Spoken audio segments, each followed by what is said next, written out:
Good morning friends. आज हम पढ़ेंगे नॉर्मलाइजेशन के बारे में। यदि अभी तक आपने मेरे चैनल को सब्सक्राइब नहीं किया तो टेक्नो गुरु वीके चैनल को सब्सक्राइब कर लें। आज पढ़ेंगे नॉर्मलाइजेशन के बारे में। नॉर्मलाइजेशन क्या होता है? जो नॉर्मलाइजेशन है वह डाटाबेस में हम यूज करते हैं। क्यों करते हैं? क्योंकि जो भी डाटाबेस की साइज है कुछ कारणों से बढ़ जाती साइज। जो कारण है उन कारण में से एक है डाटा रिडंडेंसी।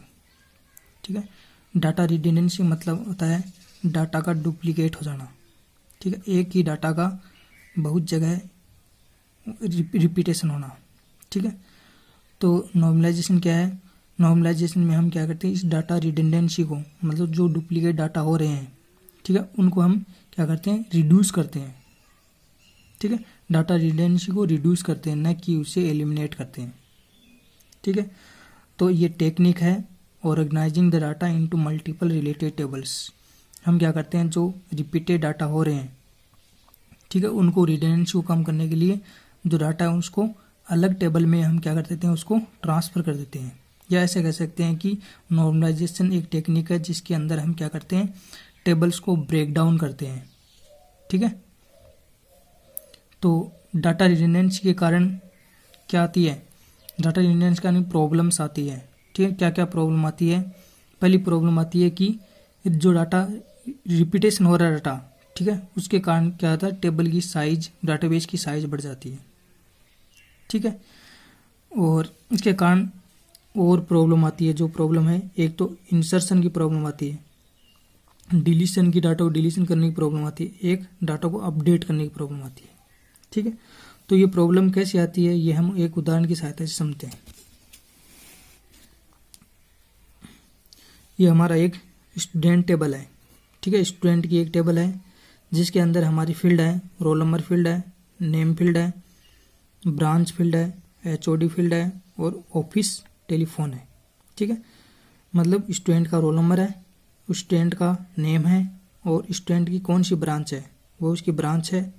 ठीक है, और उस ब्रांच का कौन सा एचओडी है उस एचओडी का नेम है, और यहाँ पे उस ब्रांच के एचओडी है, उसके ऑफिस के टेलीफोन नंबर है। ठीक है, तो यहाँ पे हम देखो, जैसे इंसर्शन की, इसमें देखो डाटा रिडंडेंट हो रहे हैं, कहीं डाटा रिडंडेंट हो रहे हैं। एक तो ब्रांच फील्ड है उसमें डाटा रिडंडेंट हो रहे हैं। ठीक है, रिपीट हो रहा है डाटा। आमिर के लिए भी, जो आमिर की ब्रांच है वह सीएससी ब्रांच है, अंकित की ब्रांच है सीएससी ब्रांच है, अलका की ब्रांच है सीएससी ब्रांच है, बबीता की ब्रांच है सीएससी। ये ठीक है, क्योंकि इसके ब्रांच हमें मालूम होना चाहिए। ठीक है, कि किस लड़की की कौन सी ब्रांच है। लेकिन एचओडी है, एचओडी क्या है, हर एक ब्रांच के लिए एक ही एचओडी रहेगा। ठीक है, सीएससी ब्रांच के लिए जो हर एक ब्रांच है, सीएससी ब्रांच है, उसके लिए एक ही एचओडी रहेगा, लेकिन वह डाटा रिपीट हो रहा है बार बार। ठीक है, अंकित है, उसकी ब्रांच सीएससी, उसका एचओडी मिस्टर जेड है। अलका वो भी सीएससी ब्रांच में है लेकिन उसका एचओडी जेड है, तो सेम डाटा रिपीट हो रहा है। ठीक है, इन सभी का स्टूडेंट का एक ही ब्रांच है इनकी, तो इसका एचओडी भी एक ही रहेगा, लेकिन डाटा बार बार रिपीट हो रहा है। और ऑफिस के टेलीफोन नंबर भी सभी ब्रांच स्टूडेंट्स के लिए, जो सीएससी ब्रांच के उसके लिए ऑफिस के टेलीफोन नंबर भी सेम रहेंगे, लेकिन ये डाटा रिपीट हो रहा है। तो यहाँ पे डाटा रिपीटेशन की, डाटा रिडंडेंट हो रहा है। इसके कारण प्रॉब्लम कौन सी आएगी? एक तो इंसर्शन की प्रॉब्लम आएगी, insertion anomaly problem, deletion anomaly problem, और एक अपडेशन अनोमली प्रॉब्लम। वो प्रॉब्लम कैसे आएगी ये हम समझते हैं। जैसे हम एक डाटा इंसर्ट करना चाहें, हमने डाटा इंसर्ट किया रोल नंबर 5 का, उसका नेम हमने लिया अनिकेत। ठीक है, और उसकी ब्रांच भी सीएससी है, और उसका एचओडी मिस्टर जेड है, उसका फ़ोन नंबर भी है। तो ये क्या है? ये प्रॉब्लम है, इंसर्शन की प्रॉब्लम है। इंसर्ट प्रॉब्लम क्यों नॉर्मली हुई? क्योंकि जब भी डाटा हम इंसर्ट करेंगे तो ये डाटा बार बार रिपीट होगा, ये डाटा बार बार रिपीट होगा। ठीक है, तो यदि ये तो 5 रिकॉर्ड है, लेकिन बहुत सारे रिकॉर्ड हो, 100 रिकॉर्ड हो, ठीक है, 100,000 रिकॉर्ड हो, तब ये डाटा बार बार रिपीट होगा। तो ये क्या बढ़ाएगा?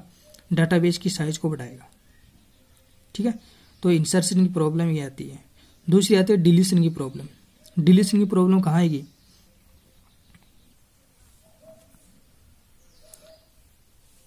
अब सेकंड प्रॉब्लम आती है डिलीशन की प्रॉब्लम। तो डिलीशन की प्रॉब्लम कैसे आई? डिलीशन की प्रॉब्लम नॉर्मली तब होगा जब हम चाहते हैं कि जिस स्टूडेंट का रोल नंबर 1 है उसके डाटा डिलीट हो जाए पूरी, ठीक है। तो स्टूडेंट तो डिलीट हो रहा है आमिर, लेकिन साथ साथ में उसकी ब्रांच भी जा रही है, एचओडी भी जा रहा है और ऑफिस टेलीफोन नंबर भी जा रहे हैं, ठीक है। जैसे इस स्टूडेंट को डिलीट करना चाहें तो इसके सब रिकॉर्ड चले जाएंगे, ठीक है। मतलब स्टूडेंट का डिलीट होने के बाद में एचओडी का नेम भी और ऑफिस का टेलीफोन नंबर भी डिलीट हो जाएगा टेबल से। तो ये बात नहीं होनी चाहिए, ठीक है। यदि स्टूडेंट का रिकॉर्ड डिलीट करें तो स्टूडेंट का रिकॉर्ड डिलीट होना चाहिए, न कि एचओडी ऑफिस टेलीफोन नंबर, ठीक है। ये आती है डिलीशन अनोमलीज, ठीक। अपडेशन की प्रॉब्लम आती है जब डाटा को अपडेट किया जाए, ठीक है। जैसे अपडेट करते हैं हम कि एचओडी है, सीएससी ब्रांच का एचओडी है वह चेंज हो गया है, ठीक है। एचओडी हो गया है, जेड हट के वहाँ पे वाई आ गया एचओडी, ठीक है। तो जिसका स्टूडेंट का नेम आमिर है उसकी ब्रांच क्या है? सीएससी ब्रांच है और उसका एचओडी क्या है? वाई एचओडी है, ठीक है। चेंज हो गया, लेकिन इनके लिए चेंज नहीं हुआ है। तो हमें क्या करना पड़ेगा? हर एक जगह जाके चेंज करना पड़ेगा। यदि किसी जगह चेंज नहीं किया, हमने भूल गए, तो ये प्रॉब्लम हो जाएगी, ठीक है। तो ये अपडेशन की एनोमली प्रॉब्लम, ठीक है। तो ये डाटा को अपडेशन की प्रॉब्लम आती है। तो ये प्रॉब्लम नॉर्मलाइजेशन में कैसे रिड्यूस होती है, ठीक है। नॉर्मलाइजेशन का जब यूज करते हैं तो कैसे प्रॉब्लम ये रिड्यूस होती है, तो ये हम देखते हैं, ठीक है। अब देखो नॉर्मलाइजेशन में क्या करेंगे हम, जो टेबल है ना स्टूडेंट टेबल, उसको हम 2 टेबल्स में डिवाइड कर देंगे, ठीक है। एक टेबल बन जाएगी स्टूडेंट टेबल जिसमें केवल स्टूडेंट के रिकॉर्ड रहेंगे। सेकेंड टेबल बन जाएगी ब्रांच की जिसमें केवल ब्रांच से संबंधित रिकॉर्ड रहेंगे, ठीक है। स्टूडेंट टेबल में स्टूडेंट का रोल नंबर, स्टूडेंट का नेम और उसकी ब्रांच आईडी ये रहेगी, ठीक है। और ब्रांच टेबल में ब्रांच नेम और उसका एचओडी कौन है और उसके टेलीफोन नंबर क्या है ये रहेगी, ठीक है। तो इसमें जब भी हम इंसर्शन प्रॉब्लम कैसे दूर होगी, जब भी कोई हम डाटा इंसर्ट करना चाहिए, जैसे स्टूडेंट का डाटा इंसर्ट करना चाहिए, तो हम आराम से इसमें डाटा इंसर्ट कर सकते हैं, ठीक है। कोई प्रॉब्लम नहीं, कितनी भी डाटा इंसर्ट करो। लेकिन ये क्या है, ब्रांच तो रिपीट हो रहा है ना, तो ये मैंने कहा था कि नॉर्मलाइजेशन जो डाटा रिडंडेंसी उसको एलिमिनेट नहीं करता, डाटा रिडंडेंसी को कम करता है, ठीक है। तो ब्रांच तो हमें चाहिए ना, तो ये रिकॉर्ड तो इसमें आना ही चाहिए कि जिसका नाम आमिर है उसकी सीएससी ब्रांच है और जिसका नाम एनिकेत है उसकी भी सीएससी ब्रांच है। तो ये डाटा रिपीट हो सकता है, ठीक है। तो डाटा रिडंडेंसी को रिड्यूस किया हमने, न कि उसको एलिमिनेट किया है, ठीक है। तो इसमें स्टूडेंट के रिकॉर्ड जब भी जोड़ेंगे तो ये इस डाटा को इफेक्ट नहीं करेगा। जबकि पीछे वाली जब डाटा रिडंडेंसी देख रहे थे तो उसमें एक ही टेबल थी स्टूडेंट और ब्रांच की, दोनों डाटा एक ही टेबल में थे, जिस टेबल का नाम स्टूडेंट टेबल। उसमें क्या हो रहा था, जब भी एक नया रिकॉर्ड हटा रहे थे, डिलीट कर रहे तो है जो ब्रांच है, ठीक है, उसको भी इफेक्ट कर रहा था। लेकिन इसमें ये टेबल इस टेबल को इफेक्ट नहीं करेगा। जब इसमें को अपडेट करेंगे, डिलीट करेंगे, इंसर्ट करेंगे तो इस ब्रांच टेबल को इफेक्ट नहीं करेगा, ठीक है। तो ये इंसर्शन की प्रॉब्लम हमारी दूर हो जाएगी। तो इसमें भी हम यदि कोई अपडेट करना चाहिए, जैसे हमने इसका एचओडी हमने चेंज कर दिया, एचओडी कर दिया एक्स, ठीक है। तो जिसकी ब्रांच सीएससी उसका एचओडी हो गया एक्स, अब चेंज होके एक्स हो गया, तो इस टेबल पे ये डायरेक्ट इफेक्ट करेगा, ठीक है। क्योंकि यहाँ पे जिस स्टूडेंट की या जिस क्लास की ब्रांच है सीएससी है उसका एचओडी पहले था जेड, अब हो जाएगा एक्स, ठीक है। तो ब्रांच इससे हम रिलेट कर लेंगे क्योंकि ब्रांच इसमें दोनों कॉमन फील्ड हो जाएगा। तो जिसकी ब्रांच सीएससी है उसका एचओडी कौन हो गया, एक्स एचओडी हो गया, ठीक है। तो एक ही जगह हमने अपडेट किया और सारी जो टेबल स्टूडेंट टेबल है उसके लिए ये लागू हो गई, ठीक है। तो ये नॉर्मलाइजेशन का फायदा होता है। और यहाँ पे हमने किया कि जिसका टेलीफोन नंबर चेंज किया, टेलीफोन नंबर चेंज कर दिया 233 कि जो सीएससी ब्रांच है वह इस टेलीफोन नंबर पे बात कर सकते हैं, कोई भी प्रॉब्लम हो तो, ठीक है। तो सभी सीएससी ब्रांच के लिए ये टेलीफोन नंबर है, ठीक है। डाटा रिपीट नहीं हो रहा है ये, ठीक है। तो डाटा रिडंडेंसी को हमने यहाँ पे रिड्यूस कर दिया। यदि कोई डाटा डिलीट करना चाहें, ये डाटा डिलीट करना चाहिए, ये डाटा डिलीट करना चाहिए, ठीक है।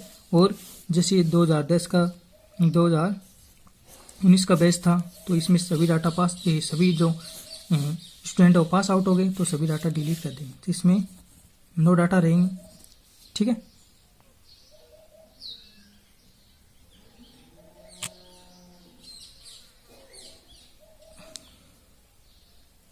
अब जब भी कोई नया स्टूडेंट इसमें आएगा, जैसे 2020 के बैच की नई स्टूडेंट आई तो उनमें रिकॉर्ड जोड़ देंगे हम, तो उनका HOD भी रह जाएगा।